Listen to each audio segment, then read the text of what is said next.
Hello friends, welcome to Kala's Food Hub. இன்னைக்கு நம்ம சேனல்ல ஸ்கூல் விட்டு வர்ற குழந்தைகளுக்கு ஒரு ஹெல்த்தியான ஸ்நாக்ஸ் ரெசிபி பூரண கொழுக்கட்டை எப்படி செய்யறதுன்னு பார்க்கலாம். பூரண கொழுக்கட்டை செய்யறதுக்கு வீட்லயே ரெடி பண்ண அரிசி மாவு ஒரு கிண்ணம் எடுத்து வச்சிருக்கிறேன். இந்த மாவு இருந்துச்சுன்னா இடியாப்பம், புட்டு, கொழுக்கட்டை எல்லாம் ஈஸியா நீங்க செய்யலாம். உங்ககிட்ட இந்த மாவு இல்லைன்னா கடையில் உள்ள மாவு வச்சு இந்த கொழுக்கட்டை செய்யலாம். அரை பீட்ரூட்டை சாறு எடுத்து வச்சிருக்கிறேன். இது லைட்டா கொதிக்கட்டும்.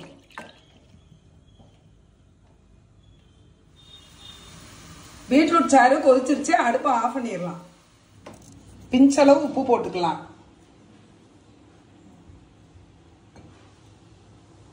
இந்த பீட்ரூட் சாறை கொஞ்சம் கொஞ்சமா ஊத்தி கலரலாம்.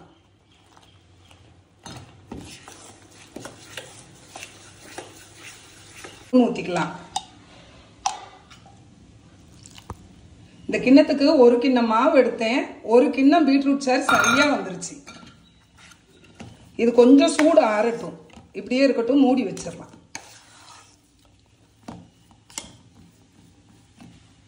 பூர்ண கொழுக்கட்டையில வைக்கிறதுக்கு பூர்ணம் ரெடி பண்ணிக்கலாம். நெய் கொஞ்சம் ஊத்திக்கலாம். தேங்காய் பூ,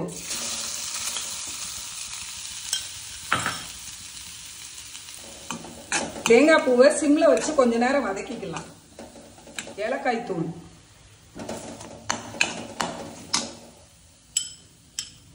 நாட்டு சக்கரை, வெல்லம் வேணாலும் போட்டுக்கலாம். நல்லா கிளறிக்கலாம். அடுப்பை ஆஃப் பண்ணிடலாம். இது நல்லா ஆறட்டும். கொழுக்கட்டை அச்சு எடுத்து இதுல கொஞ்சம் நெய் தடவிக்கலாம். உள்ள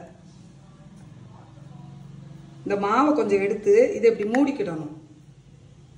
இந்த மாவை இப்படியே உள்ள வைக்கணும்.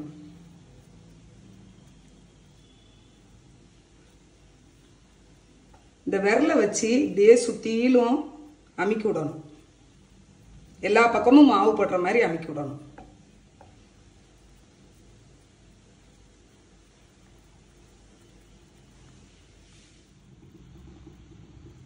பூரணத்தை கொஞ்சம் எடுத்து இதுக்குள்ள வைக்கணும்.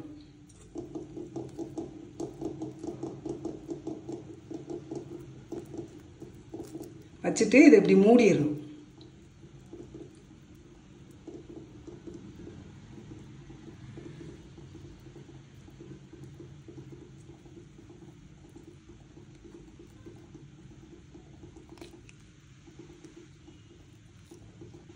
இந்த மாதிரி எடுத்து இட்லி தட்டில் வச்சிடலாம்.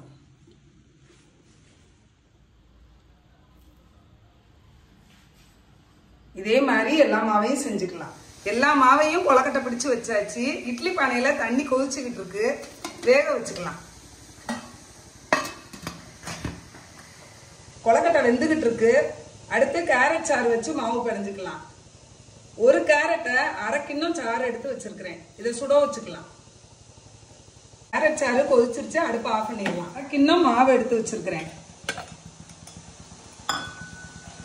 இந்த கேரட் சாறை ஊத்தி கிளறிக்கலாம்.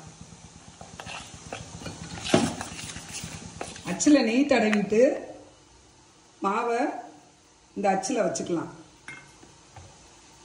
விரலை வச்சு சுத்தியிலும் இப்படி அமுக்கி விடணும்.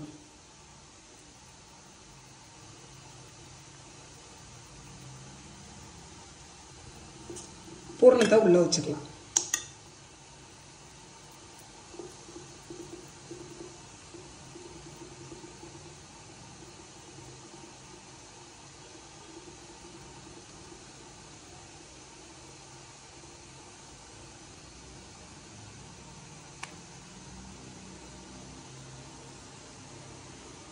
இதே மாதிரி எல்லா மாவையும் செஞ்சுக்கலாம்.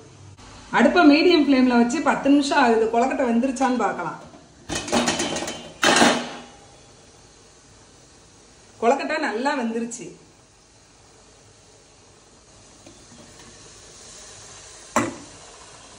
சூடான ஹெல்த்தியான பூரண கொழுக்கட்டை ரெடி. அடுத்து இந்த கொழுக்கட்டையை வேக வச்சுக்கலாம்.